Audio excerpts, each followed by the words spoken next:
ভালোবাসার গাঁটছড়া পর্ব ৭। কলমে লেখক শ্যামল। বাড়ির দক্ষিণে গ্রিল দিয়ে ঘেরা দোতলার বারান্দাটায় দাঁড়ালেই বাইরের রাস্তার উপর চলমান যানবাহন ও ব্যস্ততম পথচারীদের চোখে পড়ে।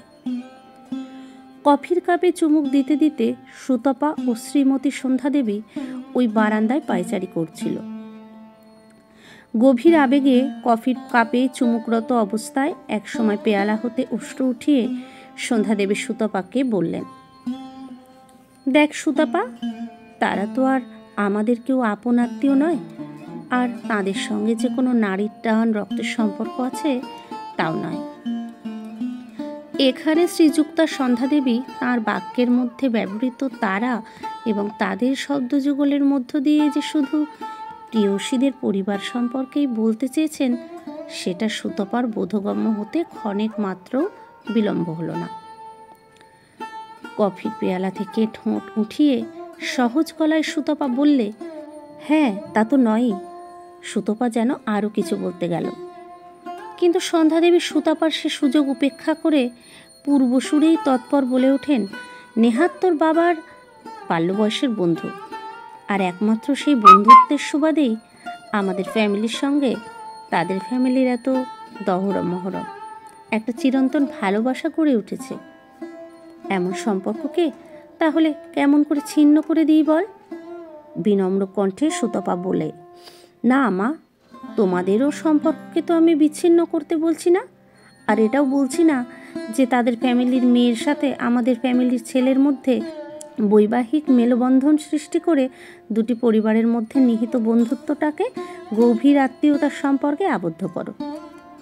সন্ধ্যাদেবী কফির কাপ থেকে চটজলদি ঠোঁট উঠিয়ে অসন্তুষ্ট চিত্তে অতিশয় উৎসুক গলায় বলে উঠলেন, এতে যে তোর কেন এত ঘোর আপত্তি, আর তাই যদি হয় তাতে অসুবিধাটা কোথায়? হালকা জোরালো গলায় রুষ্টভাবে সুতপা বলে, তাতে তোমাদেরই বা সুবিধাটা কি? ও মেয়েকে এ সংসারের বউ করে আনলে কি তোমাদের সোনার সিংহাসনে বসিয়ে রাখবে ভেবেছ? বড্ড সাদা গলায় সন্ধ্যাদেবী বললেন, না সুতপা, অতটা উচ্চ আকাঙ্ক্ষা তোর বাবার বা আমার কারোরই নেই। সুতপার দিক থেকে চোখ ফিরিয়ে নিয়ে সন্ধ্যাদেবী গ্রিলের ফাঁক দিয়ে বাইরের রাজপথের দিকে তাকালেন। বাইরের রাজপথের উপর চলমান যানবাহন ও পথচারীদের দিকে একদৃষ্টে তাকিয়েই রইলেন। সুতপা বারান্দা সংলগ্ন এক ঘরে ঢুকে টেবিলের উপর খালি কাপটা নামিয়ে রেখে সোফায় বসে পড়ে। বারান্দা কিয়ক্ষণ বিলম্বের পর সন্ধ্যাদেবীও একদা ওই ঘরে প্রবেশ করলেন। টেবিলের উপর কফিশূন্য পেয়ালাটি নামিয়ে রাখলেন। সিলিং ফ্যানের সুইচটি অন করলেন। মাথার উপর ফ্যান ফুল স্পিডে বনবন করে ঘুরতে লাগলো। আঁচলের খুঁট দিয়ে কপাল ও গলার ঘাম বিন্দুগুলি মুছতে মুছতে পালকে বসলেন। সুতপা মন্তব্য ছুঁড়ে, আমি তো কিছুতেই বুঝতে পারছি না যে তোমরা কোন স্বার্থে শুধু তাকেই পুত্রবধূ করার জন্য এত আদা জল খেয়ে লেগেছ। রোষের স্বরে সন্ধ্যাদেবীও বললেন, আমার তো মাথায় কিছুতেই ঢুকছে না যে প্রেয়সীর নামে তুই বা কেন এত তেলে বেগুনে জ্বলে উঠছিস, তার সঙ্গে যে তোর কেন এত বিশ্বে ভায়াদির সম্পর্ক, তোরা যে কেন এমন সাপে নেউলে। কথাটা শেষ করলেন না। সুতপা সোফা থেকে উঠে ড্রেসিং টেবিলের দিকে এগিয়ে গেল। ড্রেসিং টেবিলের আয়নায় নিজের শরীরটাকে এক ঝলক দেখে নিয়ে মায়ের দিকে গুটি গুটি পায়ে এগিয়ে আসে। চলবে। কাহিনী বিন্যাস শ্যামল।